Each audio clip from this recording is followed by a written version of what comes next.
All I can say, Senator, is the special counsel's investigation is very important. Understanding what efforts there were or are by the Russian government to influence our government is a critical part of the FBI's mission. So, and you've got the right person in Bob Mueller to lead it. So here we go again. Former FBI Director James Comey from some of his testimony last week. I want to bring in Senator Rand Paul out of Kentucky, member of the Senate Foreign Relations Committee, and sir, good day to you. We've got 3 topics to get to. Let's start with Russia. I've got 2 essential questions that apparently are coming from Democrats. What contacts with Russia before the election? What role, if any, did he have in firing James Comey? Clear it up. From your perspective, what's important now? Well, you know, I think that it was time for Comey to go. I don't think there's been any FBI director who ever politicized the department more than he did.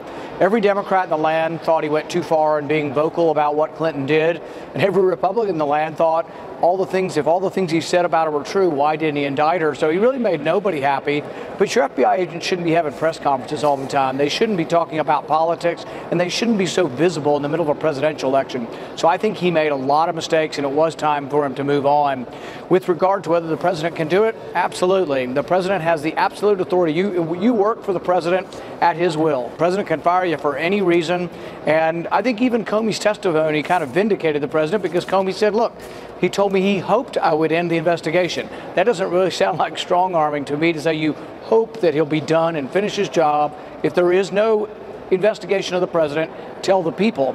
So that's the most important part of this that came out for me, is that Comey confirmed that there was no, and as far as he knows, there is no investigation of the president. And Jeff Sessions has a chance to defend. We haven't heard from him yet, and that's a big part of the story. I think we can all concede that. So that comes up later today. Topic number 2, Obamacare on screen. Here's the map. Individual market premiums. You can see the various states. Utah's up 101. Wyoming's up 107. South Dakota 124. Arkansas 120. Tennessee 176. I mean, it's just extraordinary. It's out of control. I know you want full repeal. Will you accept anything less than that?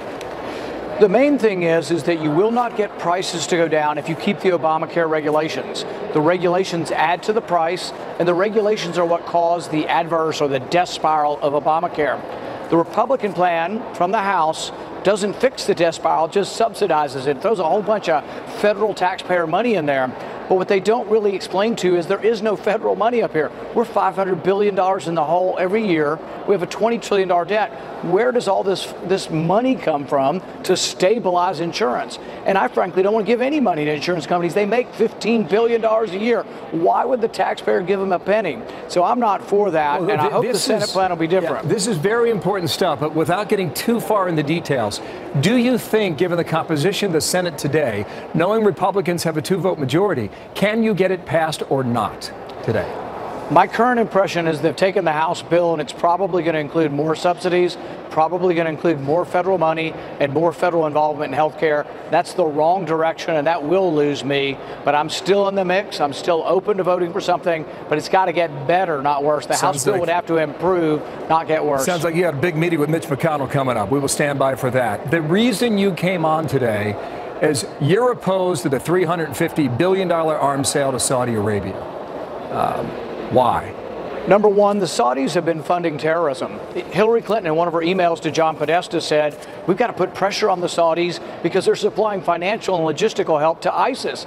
This is the Secretary of State saying this, that Saudis were funding ISIS and we're going to give them weapons. The other more immediate cause now is the Saudis are bombing the heck out of Yemen, the country to the south of them. 17 million people are on the verge of starvation in Yemen. Saudis have blockaded the ports. Yemen gets 90% of its food from outside the country. It is really a terrible idea for the United States to get involved in another war, and it's really terrible for us to be allied with someone that's getting ready to, there's an impending famine in Yemen, and I can't be a part of that. Okay, can you block it, yes or no? We may win today. It's going to surprise a lot of people. It's going to be very close. Senator, thank you for your time. Thank you. Rand Paul, the Republican.